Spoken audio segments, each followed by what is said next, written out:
can't run live feeds because you get everybody. You can't get followers because you got people yelling and screaming all over the place. And you guys come in just to listen and try to get, sit there and watch me do quilts, and you got people yelling in the alley next door, and then I get mad and angry, and then you got to see me yelling and screaming, and that's not right. You know what I mean? It's fucking bullshit. I mean, what are you supposed to do, right? And then it ruins a live feed on Facebook, Twitter, TikTok, Snapchat. It just ruins fucking shit. You got to switch back and forth. You know what I mean? Which is crazy. I shouldn't have to do that. I shouldn't. They shouldn't have to do that. Nobody should have to put up with the anger and his bullshit. You know what I mean? Over cigarettes and stuff. That's exactly what it is. A neighbor gives somebody a cigarette, all hell breaks loose. That's what I was always taught. You share, you help. You know what I mean? But apparently that's too much.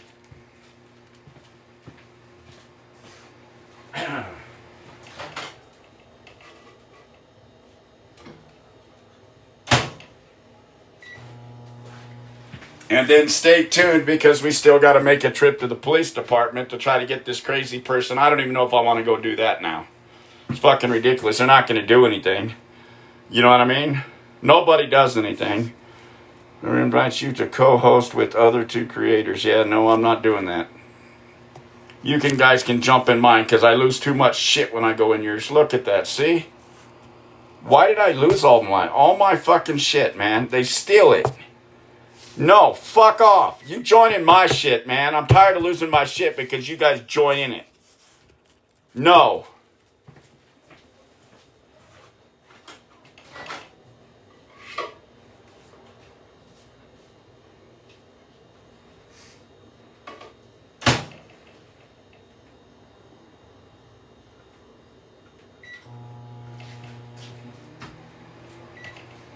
If you want to join, you ask to join and I will invite you. But I will not let you take my shit no more. No. No.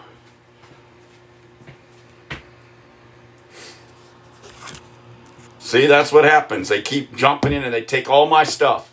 Spammers. Be careful.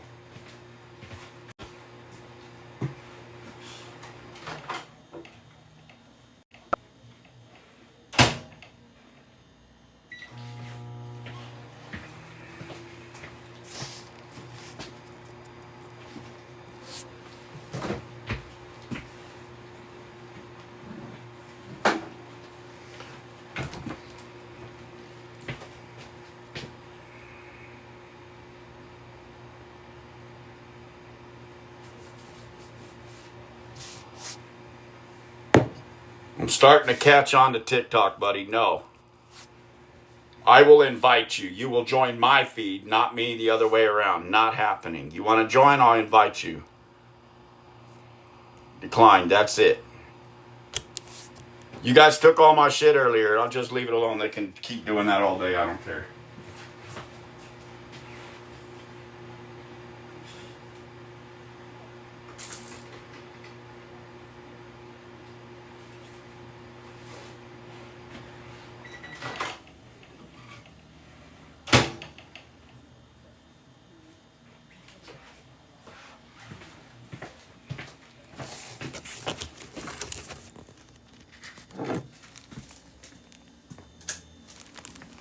Shoot, and I gotta do dishes later, son of a bitch.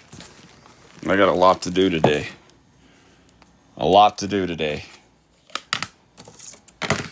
Can't even do quilting because I got people yelling and screaming. And then I get you guys wanting to join and you take all my stuff. It's not happening. Not happening. Join. I will invite you, not the other way around. Sorry.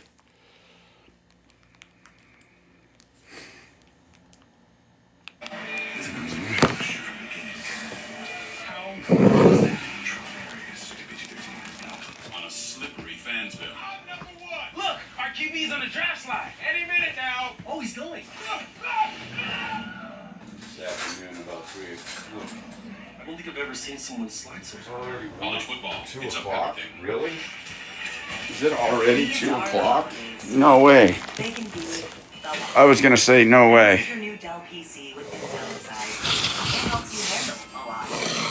Hi, that's it. You're not coming into my live unless I invite you. That's how that works. to taking care of holiday to-dos with AI tools. Till somebody I can trust teaches me how to do it. Taking care of Aunt Jean. Even if she can be a lot. No. Denied. Denied. Not today.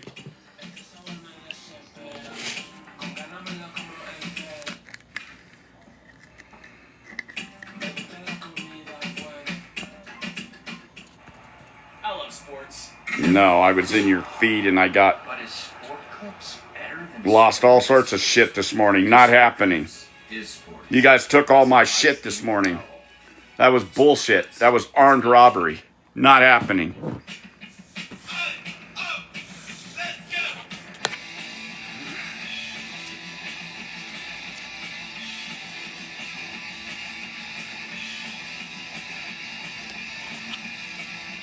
Then they keep you talking, and then you not paying attention. And then when you finally pay attention, you stay in your own chat. Denied. You guys can sit there on my screen. I don't care.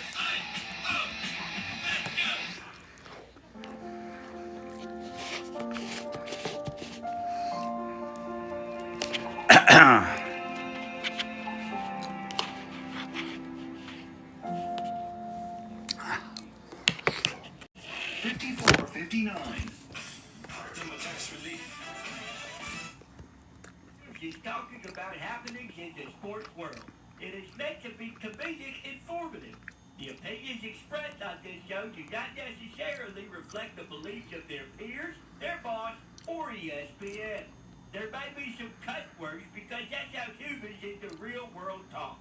If you are a young, please seek permission before watching any further. Let's go. This show stinks, and the fact that you listen, we are very, very thankful. The all-time leading tackler for the Green Bay Packers, you pay. Damn it! Your friend tell a friend something nice to change their life.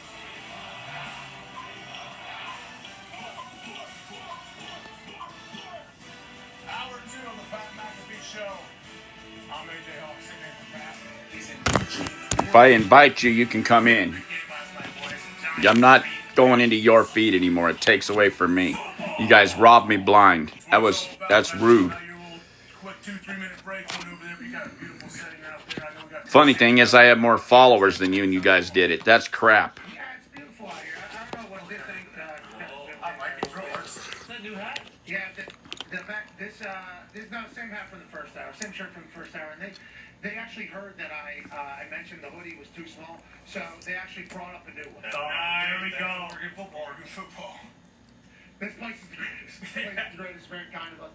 It's obviously far. A man who made the long haul, and I think he's going to have some incredible opinions on what happened last night, especially because the two guys that are running literally and figuratively for the New York Giants are rookies, and obviously we just got a chance to enjoy that season at college, both at Arizona State and at Ole Miss. A man who called the game last night in New York. I don't know where he is right now. I know the plane map thing that I saw has him all over the place for like the third straight. This has been maybe the worst setup for him, convenience-wise, 3 straight weeks to start this season. I mean, it's been, and he's traveling the long haul, but obviously he loves it. Ladies and gentlemen, Blue Eyes, former president of Ohio, Kirk Cousins. Yeah, On the press out here. You made it out here. I did. I landed. I think we landed around 6:30 a.m. Eastern. Made it. Peter's here safely. That's the most important thing. Yes. But yeah, we're here. We're here and enjoying ourselves. How you doing? Good. Got in early morning as well. I showed you my setup last night at a way too nice of an event that I was not supposed to be at. My wife certainly was supposed to be there with how beautiful she looked. Kaylin obviously did celebrate it. There's some ex-Royals at this thing. The commissioners at this thing. There's a lot of money being raised for Project Healthy Mind, which is obviously helping folks get mental health assistance easier. And there's a lot of money committed to it. So it was a cool event to be a part of. I'm watching game on iPhone, on my wife's iPhone on tape, okay? Straight out of the movie. Kaylin Ursay also watching, obviously, and Kay Adams. Our entire table there is basically up in the front, huddled around. Carson Daly, his son, behind us, have the game on, Eagles Giants, and then they have Islanders Penguins on because they're from Long Island. Pittsburgh Penguins beat them. Don't worry about that. Don't worry about that. And there was certainly some Jackson going on. So I didn't get a chance to hear you call the game in its entirety. Whenever those four pushes are happening in real time, what's your reaction? And have you seen how a lot of the football world has responded on the internet to them running four straight? And how do you feel Sirianni feels about all of it? Does he even think about anybody's reaction other than a first down than a touchdown? No. I think he prides himself on first down. I mean, what was weird is that's the first time I've seen him do it when it was third and about 3.5.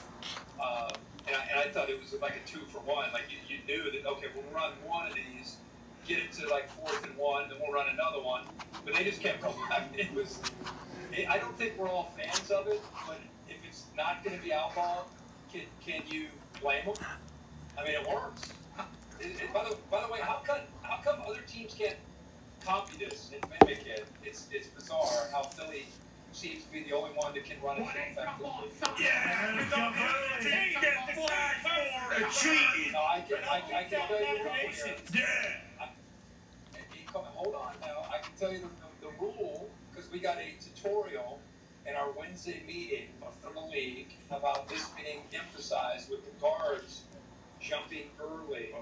And they said if you go frame by frame in a replay and you can see a guard jumping, that's not what they're looking for. They said you have to look at real time. Does it look like the guards are moving? Run it in real time and see if you think it looks like, you can find, the tackles a lot of time. That's real time. Yeah. False start. Define real time, Kirk. That's real time right there because these guys didn't realize, and that's real time. Welcome. It's no, I understand what you're saying. How you guys all doing today? We're talking about the only good moment for the Eagles all night. Like, I know you were at dinner, but like the story is not tush push. It's holy shit. Like, I mean, we knew Jackson Dart and Scattaboo was going to be, story, but bro, they helped the defense get better. All of a sudden, Brian Daboll's a great coach. The concession team did a better job. Parking out front did a better job. This dude affected everybody. I was leaving. Al and I were walking out with everybody, and we walked by a couple of these older ushers that are in the area where the booth was. And I said, "Hey, man, how long have you been here doing this job?" And he's like, 40 years. I was like, what was the last time? Because I don't get here a lot. What was the last time the Giants had a home game with this kind of juice, this kind of vibe? And he said, honestly, Gable's first year, they made the playoffs. He goes, I haven't seen or felt that in decades. Think about that. And that's a guy that's in every game. And I said it during the broadcast. Sometimes we get caught up in quarterbacks and the XOs, and you can make this throw. And this is an example of a guy impacting the entire franchise because of his belief. You can call it the it factor, you can call it confidence. Clearly making quick decisions, very well prepared. But he's got an aura. Wow, the Giants could do something too, man. I mean, these guys have gone from like nobody wants to watch them to now. I don't know about you. I want to watch the Giants next week. Like, and they're up 14-3 on the Saints last week, and they had 5 straight turnovers. This team can very easily be 3-0 with this combination of Dart and Scattergood. So a lot of fun. And then for Philly, it's like, holy cow, now what? And they already felt the sky was falling before this game, and now you lose this one. You're still 4-2, but their fan base 4. That's a tough night for that city. You lose to the Dodgers to clinch the NLCS for LA, then lose this game 34-17. That's got to be one of the darkest nights for Philly in a long time. Yeah, it's not just Philly that lost last night. It was also the Gobblers. Tell me, what's the stat now on over 6-point favorites or over 7-point favorites now on the season? Okay, so the stat for, let's start with over 60% against the spread is now 13-31. Okay, Now, favorites have lost outright in the last 4 primetime games. The Rams lost. They were 8.5-point favorites. The Bills lost. They were 8-point favorites. The Eagles lost to 7.5-point favorites. Those were all home teams as well. Chiefs also lost on the road, -3.5 in Jacksonville. The Dogs are now 13-6 against the spread in night games this season. Wow. Herbie, we're losing. The public is losing. And I happen to be with them, it feels like, on a very regular basis, because we're trying to learn what teams are. That Eagles team, what are they? I know the story is the Giants. I think they're. I think they're. Last year they're 2-2. Everybody wanted to fire Kellen Moore. Obviously, they found their way. This is a team that's got a ton of injuries. This is a team that lost 10 players off that defense that played in the Super Bowl a year ago. They're just new pieces. They're not healthy. The offensive line. I was talking to KP, their offensive coordinator. It's like, we haven't practiced all 11 together all year since camp because we've had injuries. We've had guys recovering from surgeries. It's just a reality of where they are right now. Can they put it together? Absolutely. Are they being tested? Absolutely. But they got to get healthy, and they got to get their swagger back because right now they're Right now, the Eagles just don't look like the Super Bowl caliber football team that the whole nation was rooting for. Beat them Chiefs! Beat them Chiefs! And now look at them, they're just terrible. An identity and a rhythm and consistency because right now they're in search mode. But I think it's a combination of they're not the team that they were in February when they blew the Chiefs out. They're got a lot of new pieces and they're trying to find it. But there's enough obvious superstars on that roster to think that they're going to get it going. But right now they're in search mode. That's where they are after 6 games. I believe in Sirianni being able to get everybody going in the right direction. He's obviously proven that. He's a Super Bowl champion head coach. They're the reigning Super Bowl champs currently. But it feels like a different vibe in that locker room. Hopefully, they're able to make it happen. You talk about Kelly Moe. They wanted him to be fired last year. Nick Sirianni was getting it basically until week 13. Yeah. 14, they wanted him fired. I mean, that comes with the job. This year, it feels a little different. Hopefully, they're able to figure it out. Connor has a question for you about a team that I think you at one point had season tickets for, I think. Go ahead, Conrad. Yeah, Kirk, Pat mentioned you were the former president of Ohio with AJ, and so I assume you still have your finger on the pulse just because you were such a great president for those people. But Joey Flacco going to Cincinnati, kind of becoming Ohio's new son. Cleveland to Cincy, hopefully trying to save the Bengals season until Joe Burrow gets back. How do you think this is going to go this weekend? I think a lot of people, looking from the outside in are saying oh, Joey Flacco already beat the Packers with the Browns. Now he's going to go to the Bengals and they're going to beat the Packers again. But then when you look at some stats, he's like the worst quarterback in the league when he doesn't get time, and the Bengals are the worst offensive line in football by a wide margin. How do you see this going? Do you think this will help Cincy kind of get back on track and kind of be able to hold on until Burrow gets back and save their season? Or do you think this might just be another failed attempt and Jake Browning is probably just going to be the same exact thing as what this is going to be? So kind of, when you have a quarterback that doesn't move around, now it comes down to how well can you run the football and how well can you protect. And he's only as good as they give him the opportunity to we know what he can do. Yeah. It's very obvious what he can do even at his age. But are they going to help him? Is the line going to allow their running game, which has been non-existent? Are they going to be able to run the football? And we know the weapons on the outside, but Jamar Chase is frustrated because it's been hard for Jake Browning to be able to get the ball to him. So I like the idea of it. I like the idea of shaking it up, going to a veteran guy. But I think it's really more about how's the defense playing, how's the running game doing, how is the offensive line in general playing. We have them next Thursday night with Tone. Pittsburgh comes to Cincinnati. Oh, yeah. Wow. We'll see how I'm interested to see how Rodgers Flack in prime time. Oh, my God. Oh, my God. What year is it? Rodgers Flack. Oh, it's back. That's all I heard. Who cares what year it is? I know it was a good one. Hell yeah. And it is all the way back. Herbie, this weekend, we're out here in Oregon. Okay? We're out here in Oregon. They feel like the most all-in team. I don't know. I guess there's other teams that are very much all in. But whenever you talk about just sports, investment, you name it.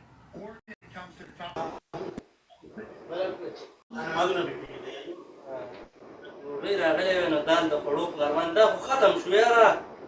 عجیب یو شی ما کړی به هم دوبۍ دی مو هلکه عجیب 3 پلیټه یو عجیب نه خیرات وبو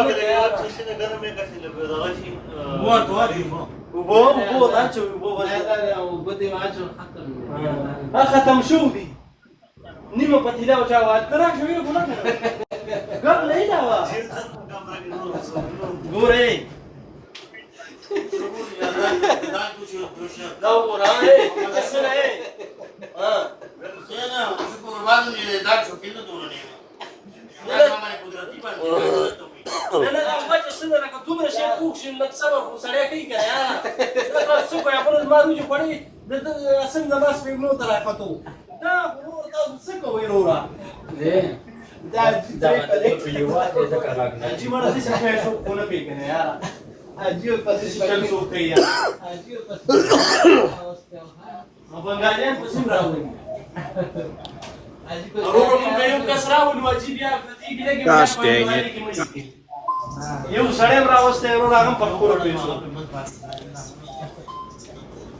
We're going to withdraw from this, man. I don't want to do this match.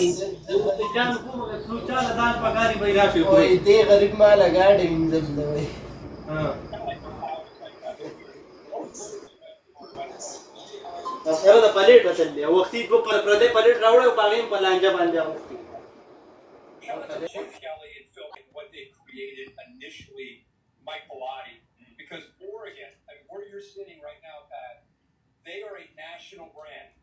Like it used to just be USC on the West Coast was a national brand. Oregon and their style of play, not just the uniforms, the style of play, the aggressive nature that they created. Dan Lanning, I think, has taken it even to another level. The commitment to the program. I was just over at the softball